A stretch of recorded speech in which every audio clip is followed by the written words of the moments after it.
Good day, Pinoy Clicksers and Mixers. Welcome back to the channel. Halloween 2023 tournament unboxing and gameplay coming your way. Let's go!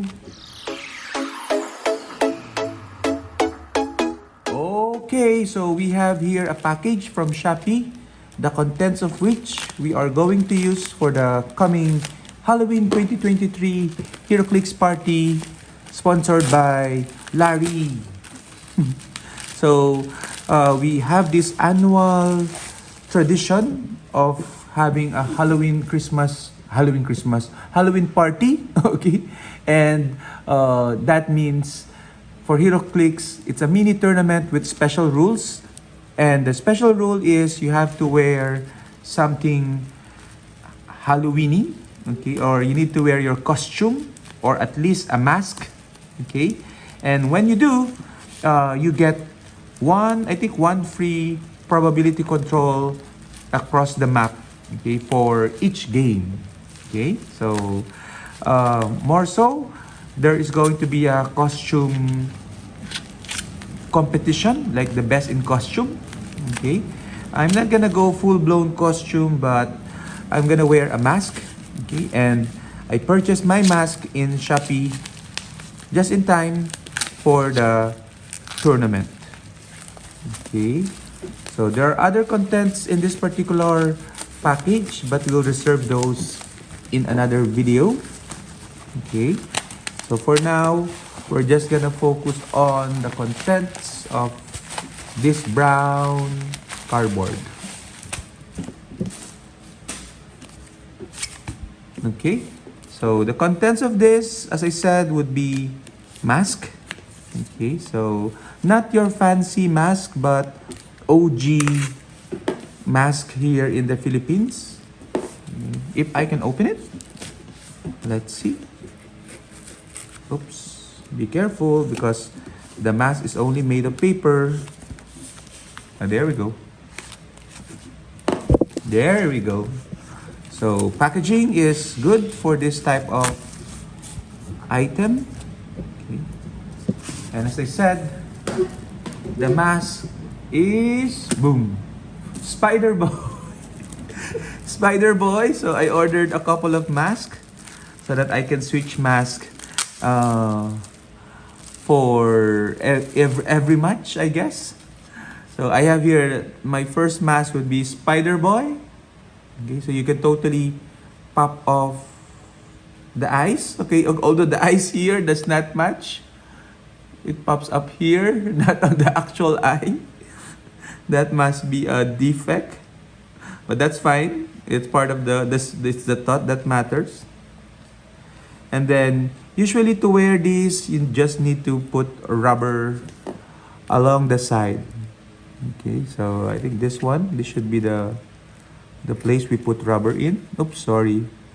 Okay, so you have to be very careful with this. So just put rubbers here, and on the other side, tie it to a knot, and then put it in your ear. And there you go. You have your mask, Spider Boy. And the other one is a more creepy one, Borbo. Okay, I don't know who Borbo is. He's probably a local monster. Okay, so this one has a slot for the nose. Okay, so the nose opens. The mouth, unfortunately, does not. And again, you can pop out of the eyes, and you can use rubber for this. Okay, so 2 masks for the tournament. Let's transition to the actual gameplay.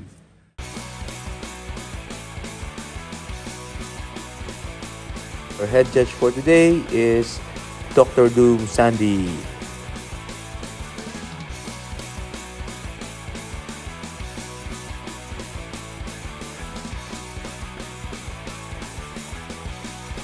My first match was against Double X Joker Larry, okay, and I lost that particular match. Second match was against long time no see Kit and his assassin team. I lost. I played War, Death, and Apocalypse team.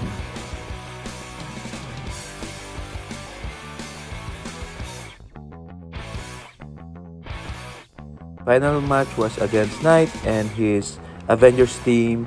I got Hulk Smash. I was the mindless one.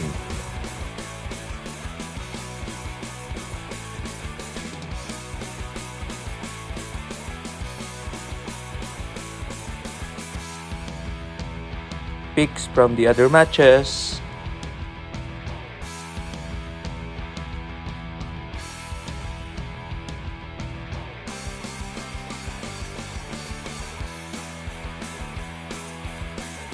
And here are the prizes up for grabs for this Halloween 2023.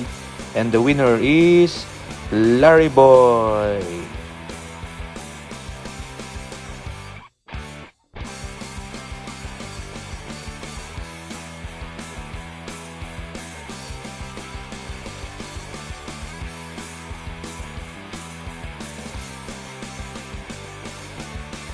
Out to Ruben for his amazing Yakuza costume, winning the best costume and fellowship prize.